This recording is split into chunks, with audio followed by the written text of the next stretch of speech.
یہ دیکھیں کتنی سخت تقاریر ہو رہی ہے یہ علی احمد گنڈا پور کی وجہ سے۔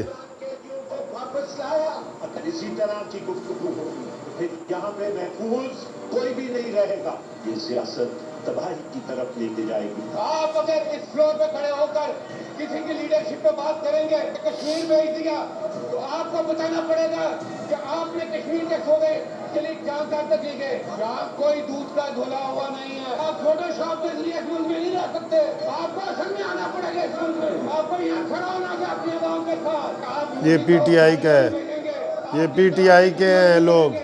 آپ ان کو اپنے گھروں میں بھی بٹھائیں گے اور آپ کہیں گے کہ یہ سینٹ میں علی امین گنڈا پوری کے۔ دستار سلامت نہیں ہے سر، جس قسم کی کل وزیر موصوف نے وہاں زبان استعمال کی مریم نواز شریف صاحبہ کے بارے، اس پر چاہیے تھا کہ آج جو میرے یہ بائیں طرف ٹریجڈی بینچز کے دوست بیٹھے ہیں، خصوصاً لیڈر آف دی ہاؤس، کاش وہ اپنی تقریر شروع کرنے سے پہلے اور جنہوں نے غیر ضروری طویل گفتگو کی کہ اس پر معذرت کریں، تو یہ ان کا بڑا پن ہے۔ شہید ذوالفقار علی بھٹو کو انہوں نے جسارت اور ہمت کیسے کی کہنے کی کہ وہ غدار ہے، اس لیے شہادت دی۔ ایک بھی پروگرام آپ کو دیا انہوں نے، زبان پہ راضی کی حد ہوتی ہے اور وہ گندی زبان دے کے وہ ہمارے بات کر رہے ہیں۔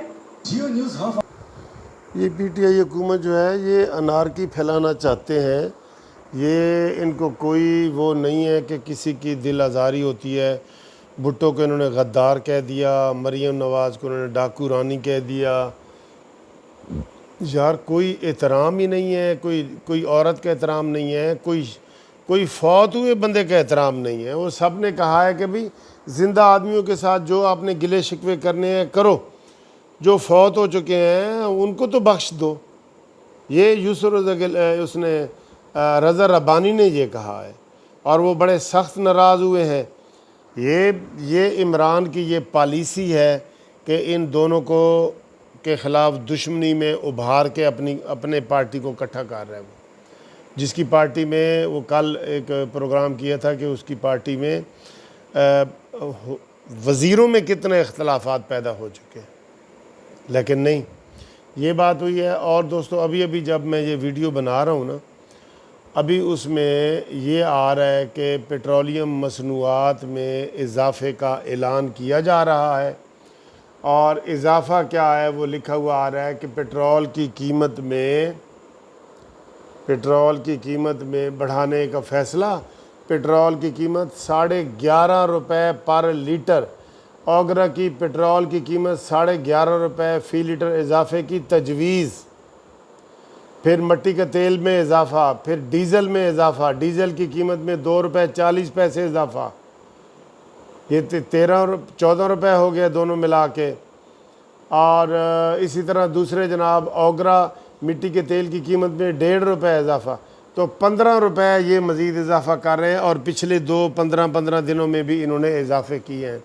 میں یہ کہتا ہوں مریم نواز صاحبہ سے کہ اگر وہ پیٹرول کی یہ قیمت بڑھائیں، یہ ڈرامہ کر رہے ہیں، 11.5 بتائیں گے، 4-5 روپے بڑھا دیں گے، لوگ کہیں گے لو دیکھو جی وزیر اعظم کتنا اچھا ہے، اس کو تو اوگرا نے کہا تھا کہ 11.5 بڑھاؤ۔ یہ بھی ان کے ڈرامے ہیں، تو اگر قیمت بڑھے پیٹرول کی، یہ میں ریکویسٹ کر رہا ہوں اپوزیشن لیڈر سے، تو مہنگائی کے خلاف ایک بہت بڑی ریلی کا اہتمام کیا جائے۔ میڈم مریم نواز صاحبہ آپ سے ریکویسٹ کر رہا ہوں کہ مہنگائی کے خلاف بہت بڑی ریلی کا اہتمام کریں۔ یہ 25 جولائی کے الیکشن سے پہلے کی، اگر یہ پیٹرول بڑھاتے ہیں کل پرسوں 15 تاریخ کو بڑھانا ہوتا ہے، 15 کو اگر یہ بڑھاتے ہیں جیسے کہ یہاں پہ آ رہا ہے، تو پھر مہنگائی کے خلاف کیا آپ لوگ میرے متفق ہیں اس بات سے؟ میں تجویز دے رہا ہوں مولانا فضل الرحمان کو اور مریم نواز صاحبہ کو کہ وہ ریلیاں نکالیں پورے پاکستان میں، اور عام عوام کو کہیں کہ اس میں وہ شامل ہو جائیں، بجلی کے بل لے کے، سوئی گیس کے بل لے کے، سارا کچھ۔ یہ حالات ہو رہے ہیں یار، یا انسانوں کو مرنے کے لیے چھوڑ دیا گیا ہے۔ 2 کروڑ اور بندے غربت کی لکیر کے نیچے پہنچ گئے ہیں، یہ شہباز شریف نے بھی کہا ہے، مریم نے بھی کہا ہے، مولانا فضل الرحمان نے بھی کہا ہے۔ تو خالی باتیں ہمیں مولانا فضل الرحمان صاحب نہیں، مریم نواز صاحبہ خالی باتیں نہیں. اگر یہ پیٹرول کی قیمت میں اضافہ ہوتا ہے تو قانونی ٹی وی کی طرف سے، پاکستان جسٹس پارٹی کی طرف سے ہم ریکویسٹ کرتے ہیں آپ سے، ہم بھی آپ کے ساتھ شامل ہوں گے. آپ مہنگائی کے خلاف بھرپور طریقے سے ریلیاں نکالیں پورے پاکستان میں. Do you agree? اوکے، خدا حافظ.